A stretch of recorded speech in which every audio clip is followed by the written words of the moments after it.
Ms. Chang-Díaz. Madam President, like the gentleman from Belmont, I also rise in support of this bill. But I want to offer a few additional comments on the contents that are contained in this response to the Governor's amendment. First, Madam President, I do want to once again thank you and your staff for your tireless work and your heart that you've continued to put into this bill since we sent it to the Governor 3 weeks ago, what has felt like an incredibly long 3 weeks. And for your allyship since the beginning of this process, and I will say here again tonight, in doing everything that we can to get this bill back to the Governor's desk timely. When we were last convened on this bill, when I thought it would be the last time, I said many thank yous to people who work in this building for the pivotal roles that they played in the life of this bill. And though my feelings remain toward those individuals, and you know who you are, I want to address myself tonight, not to the many colleagues to whom I'm grateful, but directly to the activists, organizers, protesters, and Black and brown Bay Staters to whom this day is owed. If you carried a sign this summer or did advocacy since then, I'm talking to you. There are many things this bill will do once it becomes law. There are many things it won't do. I catalog these two categories of things under two essential truths that the experience of negotiating this bill has reproven to me. First, the things this bill does not contain affirm a sad truth, and I won't sugarcoat it, that the fight for racial justice in this country is a history of weary, weary struggle. Power concedes nothing, said Frederick Douglass. It never did and never will. Many of us, secretly, quietly, with fear for the heartbreak it made us vulnerable to, allowed a spark of hope back in June that this time it might be different, that our generation might step with contrition out of the patterns of America's past. But it is not to be so. And the actions of Republican Crescent tonight, regretfully, are still another painful exhibit of this. Many things that Black, brown, and over-policed communities pleaded for are not in this bill. Substantial qualified immunity reform, transparency for the massive dollars we spend on locking up Black and brown bodies, and a mechanism for redirecting hard-won savings out of those carceral institutions and back into communities. Controls on the purchase of military-grade equipment for the policing of our domestic streets. Clearly, legally binding definitions to constrain the use of force by police.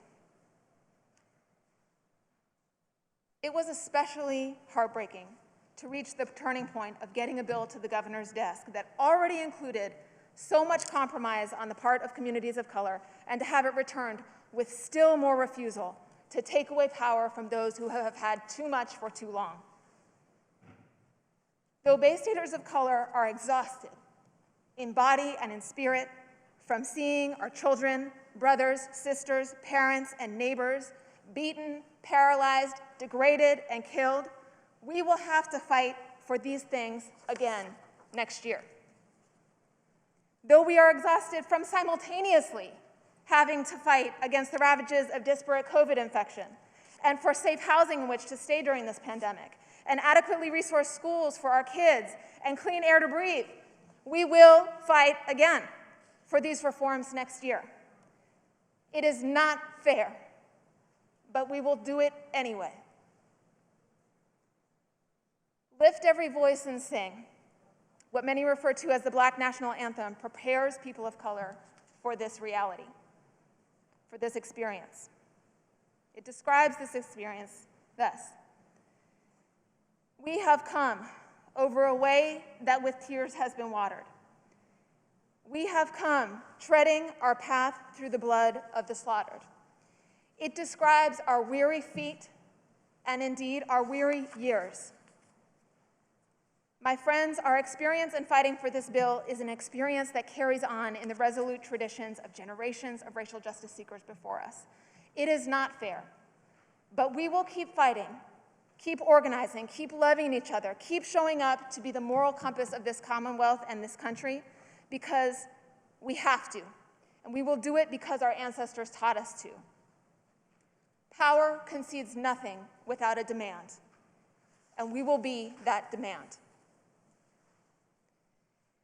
And that brings me to the second key truth that the experience of these past 6 months has reaffirmed for me. The system does bend to effort. When Governor Baker returned this bill to the legislature with amendments that cut at the core of restraints on the use of force by police, even after racial justice leaders had made painful concessions on qualified immunity in the name of finding compromise, Grasstops leaders spoke to me about the disappointment, the rage, and the mistrust it evoked among their grassroots about whether this process would ever lead to real change. This is a trauma that, while not as violent, is just as lasting in the consciousness of Black and brown Bay Staters as any video of police misconduct. That is why I want you to see, with clear eyes, young racial justice organizers, what you have wrought in this bill today, though we mourn the things it is not. This bill will establish the most genuinely powerful, civilian-controlled police oversight and decertification board in the nation. This will set a new standard that has the potential to ripple through the other 49 states. It will seat on that board not just cherry-picked civilians who back the political establishment, but civilians who come from civil rights and reform-oriented organizations.